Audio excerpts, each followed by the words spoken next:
بسم اللہ الرحمن الرحیم۔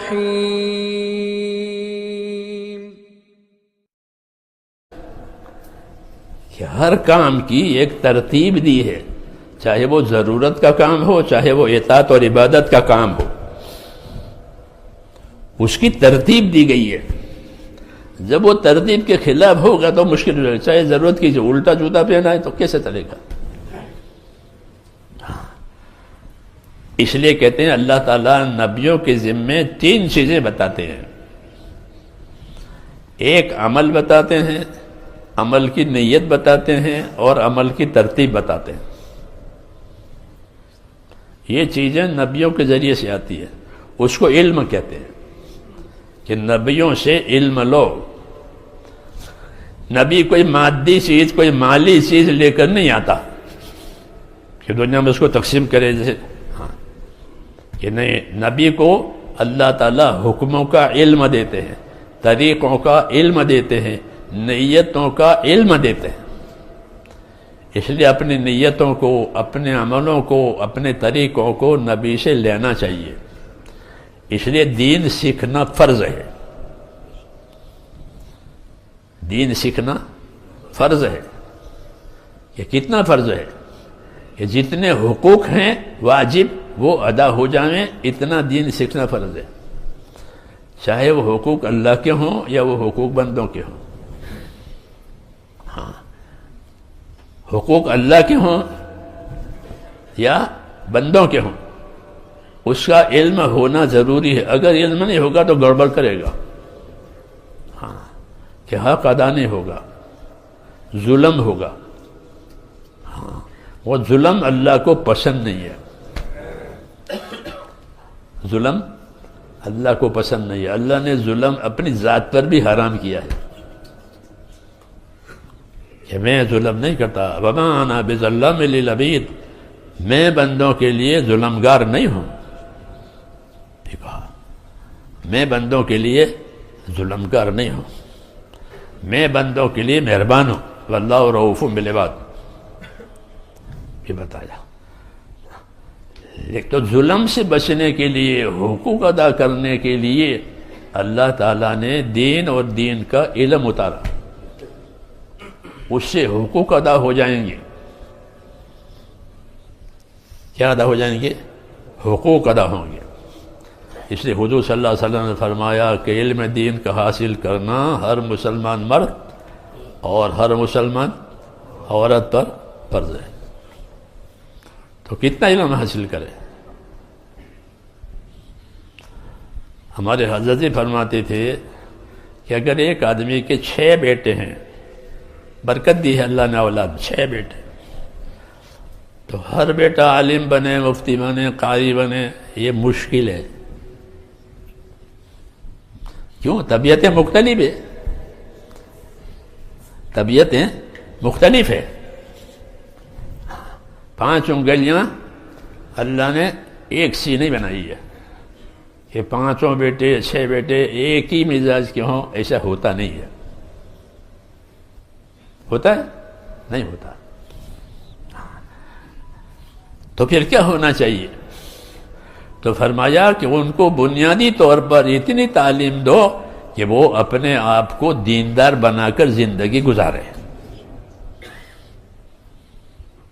اس کو فرمایا یا ایھا الذین آمنوا قوا انفسکم واہلیکم نارا، اے ایمان والو اپنے آپ کو، اپنے اہل و عیال کو دوزخ سے بچاؤ۔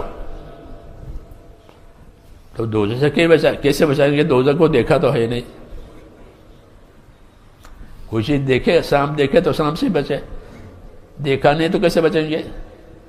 تو حضرت علی تفسیر میں فرماتے تھے کہ اس کا مطلب یہ ہے کہ اپنے آپ کو دین سکھاؤ، اپنی اولاد کو دین سکھاؤ۔ جب وہ دین سیکھیں گے تو وہ اپنا بچاؤ کریں گے، اللہ کی نافرمانیوں سے بچاؤ کریں گے، دوسروں کے حقوق کی پائمالی سے اپنے آپ کو بچائیں گے، اور آخرت بنانے کے لیے کام کریں گے۔ تو اتنی بنیادی چیز ہر ایک کے ذمہ ہے تاکہ اس کا دین سلامت رہے۔ پھر زندگی میں جو جو حالات آئیں، اس حالات کے لحاظ سے اپنے آپ کو دیندار بنا۔ مثلا اللہ نے مالدار بنا دیا پہلے مالی حالت بہت کمزور تھی، ہم مالدار ہو گئے تو کیا کریں؟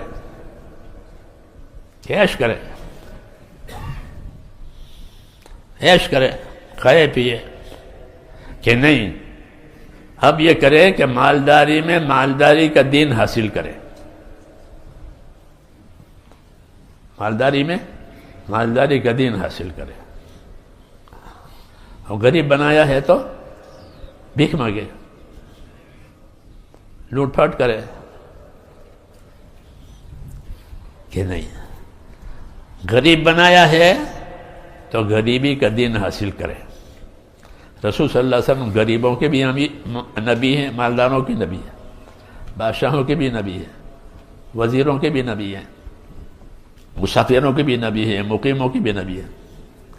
جو جس حال میں ہے اس حال کا علم اور طریقہ اپنے نبی سے لے تو کوئی نامراد نہیں ہوگا۔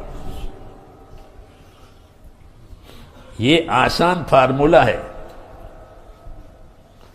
یہ آسان علاج کہ جو جس حال میں ہے اس حال کا دین اپنے اندر پیدا کرے۔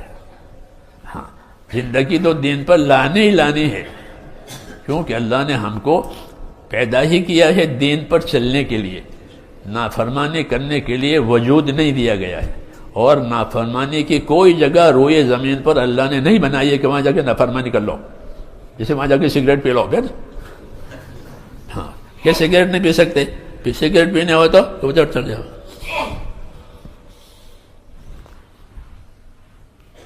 ایسے کوئی جگہ نافرمانی کی روئے زمین پر نہیں ہے۔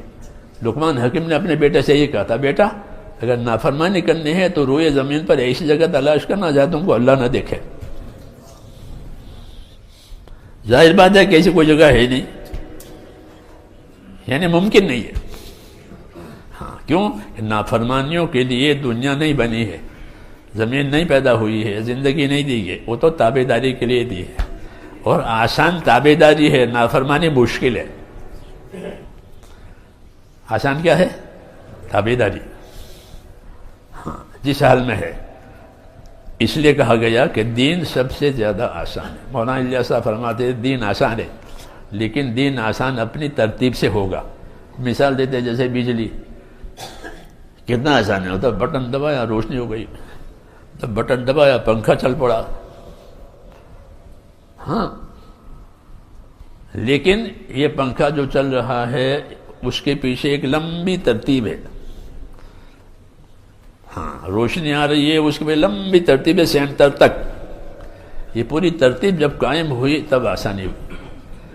تو فرمایا ہر آسانی اپنی ترتیب سے ہوتی ہے، اس لیے دین کا آسان ہونا اپنی ترتیب سے ہوگا۔ کہ وہ کیسے ہوگا؟ کہ اپنے آپ کو دین کی محنت میں لگاؤ۔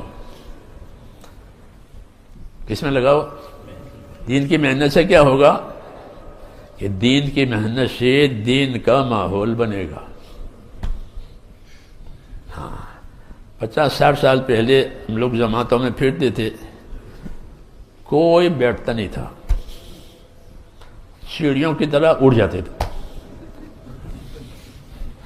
ہاں، تو ایک ساتھی ادھر دروازے پہ کھڑا رہتا تھا، ایک یہاں کھڑا رہتا تھا، بھائی بیٹھو بھائی بیٹھو۔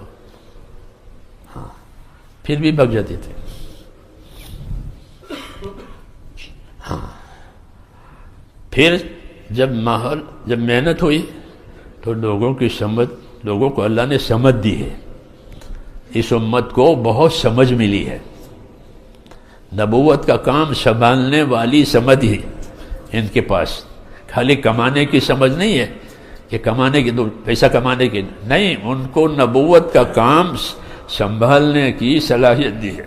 جیسے حضرت عمر کے بارے میں حضور فرماتے تھے میرے بعد کوئی نبی ہوتا تو یہ ہوتے، لیکن چونکہ میرے بعد کوئی نبی نہیں ہے، من کا ان کے اندر نبی بننے کی صلاحیت ہے۔ یہ مثال ہے کہ اللہ تعالیٰ نے امت کے افراد میں بڑی بڑی صلاحیتیں رکھی ہیں۔ اس صلاحیت کو ٹھکانے پر لگانے کے لیے دین کی دعوت اور محنت ہے کہ دین کی دعوت کے ذریعے سے امت کی صلاحیتیں حق پر لگے گی۔ حق کے لیے ان کی صلاحیتیں مددگار بنے گی، اور یہی مطلوب ہے کہ حق پر چلنا اور حق کی مدد کرنا مسلمان کے ذمے ہے۔ حق پر چلنا اس کو استقامت کہتے ہیں، حق پر چلنا، حق پر ثابت رہنا، اس کا نام